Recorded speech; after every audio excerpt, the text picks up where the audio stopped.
This is Steven Chayer with the DisputeVoice Podcast Show. If you've ever been burned, scammed, or suspicious that something isn't right, or perhaps you want to learn, you're in the right place. So your landlord's playing games with your security deposit, or maybe they're treating that broken heater like it's a summer vacation accessory. Well, I'll be cow kicked. Let me tell you something. Dealing with a problem landlord is like trying to nail jello to a wall. Frustrating, messy, and you're going to need the right tools. Here's the thing.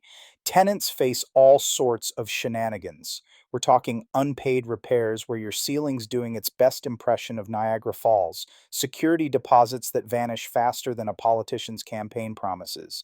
And don't even get me started on those surprise rent increases that show up like uninvited in-laws at Thanksgiving.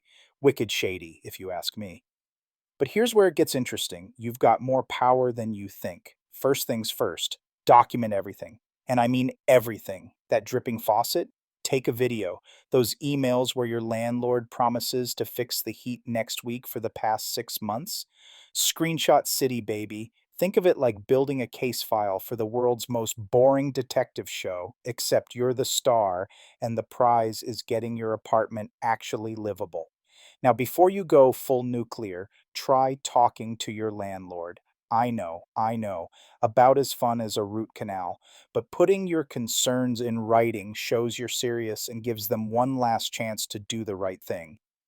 It's like giving them a heads up before the referee throws the penalty flag. If that doesn't work, time to call in the cavalry. Housing authorities handle habitability issues. That's when your place is less home sweet home and more hazmat zone.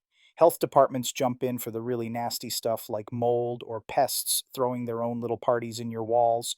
Code enforcement tackles structural problems because, surprise, surprise, stairs shouldn't feel like a roller coaster ride.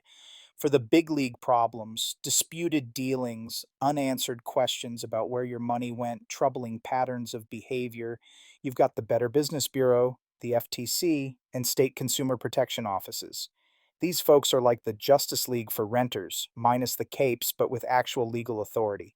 And if all else fails, small claims court for money disputes, or a tenant rights attorney for the heavy stuff. No two ways about it. Sometimes you need to bring in the professionals.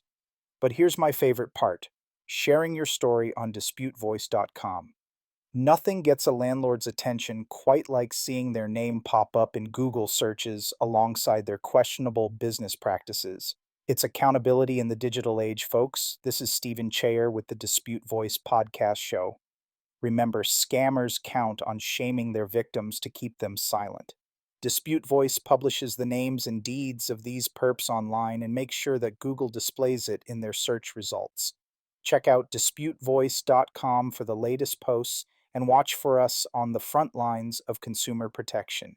In this essential episode of Dispute Voice Podcast Show, host Steven Chayer provides a comprehensive roadmap for tenants facing landlord disputes, covering everything from documenting violations and understanding your legal rights to navigating local housing authorities and small claims court. Listeners will gain practical step by step guidance on building a strong complaint case, including which agencies to contact, what evidence to gather, and how to protect themselves throughout the process. Whether you're dealing with maintenance issues, security deposit disputes, or lease violations, this episode delivers the consumer protection knowledge you need to effectively advocate for your rights as a tenant.